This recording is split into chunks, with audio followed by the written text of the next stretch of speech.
तो एक तरफ संसद में एसआईआर पर हंगामे के पूरे आसार हैं, वहीं एसआईआर पर मचे सियासी घमासान के बीच एक रियायत भी मिली है। तो बीएलओ की मौत की खबरों के बीच चुनाव आयोग ने एक बड़ा फैसला लिया है। चुनाव आयोग ने एसआईआर की डेडलाइन को 7 दिन बढ़ा दिया है।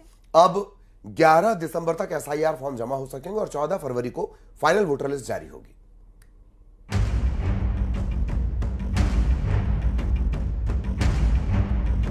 बिहार के बाद मध्य प्रदेश और छत्तीसगढ़ समेत 12 राज्यों में चल रहे एसआईआर पर घमासान के बीच अब चुनाव आयोग ने एसआईआर की समय सीमा 7 दिन के लिए बढ़ा दी है। पहले 4 दिसंबर तक एसआईआर फॉर्म भरने का समय था, लेकिन अब लोग 11 दिसंबर तक एसआईआर फॉर्म जमा कर सकते हैं। चुनाव आयोग का यह फैसला ऐसे समय में आया है जब मध्य प्रदेश समेत प्रदेशों में बीएलओ पर काम का दबाव ज्यादा होने और बीएलओ की मौत के मामले सामने आ रहे थे। साथ ही विपक्ष की तरफ से भी लगातार एसआईआर की समय सीमा बढ़ाने की मांग की जा रही थी। इससे पहले एसआईआर की अंतिम तिथि 4 दिसंबर थी, जिसे 7 दिन बढ़ाकर अब 11 दिसंबर कर दिया गया है। 11 दिसंबर तक एसआईआर की प्रक्रिया जारी रहेगी और जो लोग छूट गए हैं वो अपने नाम और सारी चीज़ें जानकारियां बीएलओ के माध्यम से देकर अपने नाम को फिर से मतदाता सूची में देख सकेंगे और बीएलओ भी अब बगैर दबाव के काम कर सकेंगे और मतदाता सूचियों का पूरी तरह से शुद्धिकरण हो जाएगा। एसआईआर की समय सीमा बढ़ा दी गई है, लेकिन एसआईआर को लेकर विपक्ष के सवाल और संग्राम लगातार जारी है। कांग्रेस के मुताबिक जब तक एसआईआर की डेट 1 महीने नहीं बढ़ाई जाएगी, तब तक एसआईआर की प्रक्रिया पर न्याय नहीं किया जा सकता। वहीं बीजेपी के मुताबिक विपक्ष बिहार की हार से बौखलाया हुआ है। देखिए, एसआईआर की डेट बढ़ाने से कुछ नहीं होगा। आज आप ये देखिए मध्य प्रदेश में क्या स्थिति है। मध्य प्रदेश में रोजाना बीएलओ आत्महत्या कर रहे हैं क्योंकि सरकार ने, चुनाव आयोग ने इतना प्रेशर दे दिया, किसी को नहीं छोड़ा है। आप देखिए कि शिक्षकों को लगा दिया, शिक्षिकाओं को लगा दिया, आंगनबाड़ी कार्यकर्ताओं को इसमें शामिल कर दिया गया। लेकिन जब तक इसकी डेट 1 महीने नहीं बढ़ाई जाएगी, जब तक मध्य प्रदेश में एसआईआर को लेकर न्याय नहीं किया जा सकता। क्रमबद्ध तरीके से चलने वाली ये प्रक्रिया को एक सफलता पूर्वक पूर्ण करने का उद्देश्य है। इसमें हमारे जितने भी मतदाता हैं उनके जो नाम जो स्थानांतरित हो गए हैं, जिनकी मृत्यु हो गई है, जो नए वोटर्स हैं, युवा वोटर्स और जिन लोगों के नाम इसमें गलत जुड़े हैं, उन सब पहलुओं पर ध्यान देते हुए चुनाव आयोग की यह प्रतिबद्धता है कि ये शुद्धिकरण का जो कार्य है ये 12 राज्यों में सफलतापूर्वक हो। सत्ता पक्ष और विपक्ष के बीच एसआईआर को लेकर वार पलटवार जारी है, लेकिन चुनाव आयोग के फैसले पर लोग क्या सोचते हैं ये भी सुन लीजिए। जो डेट बढ़ाई है 11 दिसंबर कर दी, ठीक किया राज्य चुनाव आयोग ने? बिल्कुल सही करा है। जिस प्रकार से ना ये प्रक्रिया चल रही थी बीएलओ की, है ना, एक बीएलओ के ऊपर 800 लोगों का करने का आ रहा था, एसआईआर का फॉर्म भर रहे थे। इस प्रकार जैसे कि कई बड़े बुजुर्ग हैं जिनके डॉक्यूमेंट वगैरह नहीं मिल पा रहे थे, उस प्रकार से उन्होंने 4 से अब 11 तारीख कर दी। हमें खुशी है कि ना बीएलओ के ऊपर है ना प्रेशर थोड़ा कम आएगा इस बार, और जो 12 जिलों राज्यों के अंदर चीज़ें चल रही थी अब वो धीरे धीरे काम आगे बढ़ते रहेगा और अच्छे रूप से होगा।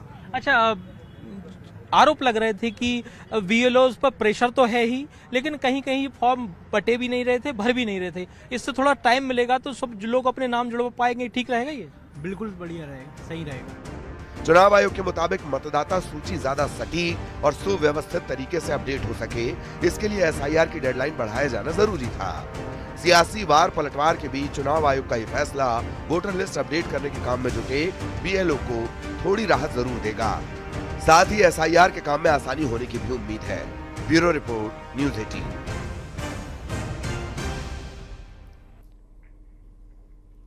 बीजेपी की फायर ब्रांड नेता और हिंदूवादी चेहरा उमा भारती ने एक बार फिर से लोकसभा चुनाव लड़ने की इच्छा जाहिर की है। 2019 से सक्रिय राजनीति से दूर उमा भारती अब कमबैक की तैयारी में है और चाहती हैं कि झांसी से 2029 का लोकसभा चुनाव लड़ें।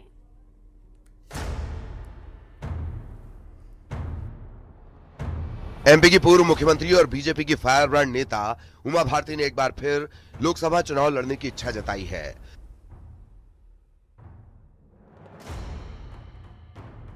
उन्होंने कहा कि अगर पार्टी इजाजत देगी तो वो 2029 में झांसी से लोकसभा चुनाव लड़ना चाहेंगी। ये जो बोला था भोपाल में, हमने बोला था 2029 का चुनाव में लड़ूंगी अगर पार्टी कहेगी, सॉरी, तुम्हें 2000 बिल्कुल इट्स कट अनकट, मतलब इधर भी कोमा है इधर भी कोमा है। अगर पार्टी कहेगी तो मैं 2029 का चुनाव जरूर लड़ूंगी। अगर अनुराग शर्मा को परेशानी नहीं होगी तो मैं झांसी से लड़ूंगी, लेकिन मैं झांसी के अलावा और कहीं से चुनाव नहीं लड़ूंगी। इधर उमा भारती के लोकसभा चुनाव लड़ने की इच्छा पर बीजेपी नेताओं का बयान सामने आया। बीजेपी के नेताओं ने कहा कि लोकतंत्र है, पार्टी के हर कार्यकर्ता को अपनी बात रखने का अधिकार है। भारतीय जनता पार्टी में सभी समर्पित कार्यकर्ता हैं। संगठन के निर्देश पर सभी कार्यकर्ता उनके निर्देशों का दायित्वों का पालन करते हैं। आगे भी सभी कार्यकर्ता संगठन के निर्देश के अनुसार ही काम करेंगे। नहीं, उन्होंने कहा है कि पार्टी का उल्लेख किया है उन्होंने, पर अच्छी बात है, पार्टी तय करे तो। लोकतंत्र है और हर कार्यकर्ता को यह अधिकार है कि वो मांग करे। वहीं उमा भारती के चुनाव लड़ने की इच्छा को लेकर कांग्रेस ने बीजेपी पर निशाना साधा। कांग्रेस ने बीजेपी को यूज एंड थ्रो करने वाली पार्टी बताया है। लगातार जिस तरीके से लोग उम्मीद रखते हैं उस पार्टी में जाकर कि हमें कुछ हासिल होगा, तो हासिल कुछ नहीं होता। वो सिर्फ इस्तेमाल कर देती है और वे फेंक देती है। वही काम उमा भारती जी के साथ हो रहा है। पूर्व मुख्यमंत्री रही हैं, अब वो जो गाहे बगाहे लगातार बोलती रहती हैं कि मुझे यहाँ से चुनाव लड़ना है या वहां से लड़ना है, ऐसा कुछ होता संभव दिख नहीं रहा है। और जो कांग्रेस छोड़कर भाजपा में गए, कई गद्दार जिन लोगों ने पार्टी छोड़कर कांग्रेस की सरकार गिरवाई थी, उनका भविष्य भी इनके साथ अंधकारमय है। और भाजपा के लोग ये समझ लें कि ये एक अवसरवादी पार्टी है, किसी का कोई भविष्य नहीं है उस पार्टी में, सिर्फ जनता को ठगने का काम है, इससे ज्यादा कुछ नहीं। ये पहला मौका नहीं है जब उमा भारती ने 2029 का लोकसभा चुनाव लड़ने की इच्छा जताई हो। उमा भारती ने 1989 से 2014 तक 6 लोकसभा चुनाव जीते हैं, जिनमें 2014 में वो झांसी से जीतकर लोकसभा पहुंची थीं। 2019 के बाद से वो सक्रिय राजनीति से दूर रही है, लेकिन अब 2029 के लिए उमा भारती कमबैक की तैयारी में है।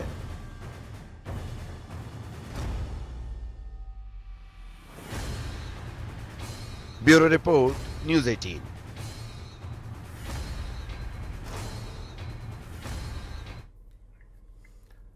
बात योगी की। सीएम योगी ने एक बार फिर से सनातन का मंत्र दिया है। सीएम योगी ने अयोध्या में धर्म ध्वजा को धर्म विजय का प्रतीक बताया। दरअसल सीएम योगी रोटियों की भूमि कहे जाने वाले हरियाणा में थे और एक कार्यक्रम में सीएम ने बटेंगे तो कटेंगे का नारा फिर से दोहराया।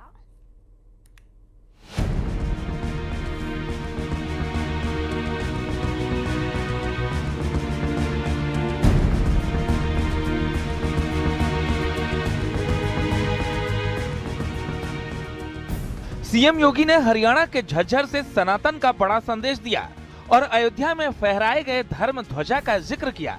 उन्होंने कहा कि जहां धर्म है वहीं विजय है, जिसका प्रतीक अयोध्या में फहराता धर्म ध्वज है।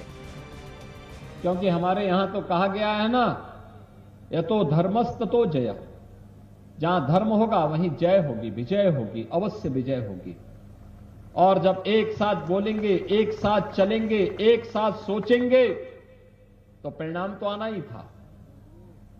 श्री अयोध्या धाम में प्रधानमंत्री जी के कर कमलों से अयोध्या में श्री राम जन्मभूमि पर आपने भगवा सनातनी ध्वज को फहराते हुए देखा होगा। कितना भव्य ध्वज। हरियाणा दौरे पर पहुंचे सीएम योगी झज्जर में नाथ संप्रदाय के बाबा पालनाथ की मूर्ति की स्थापना कार्यक्रम में शामिल हुए। इस दौरान एक बार फिर योगी ने बटेंगे तो कटेंगे का नारा दिया।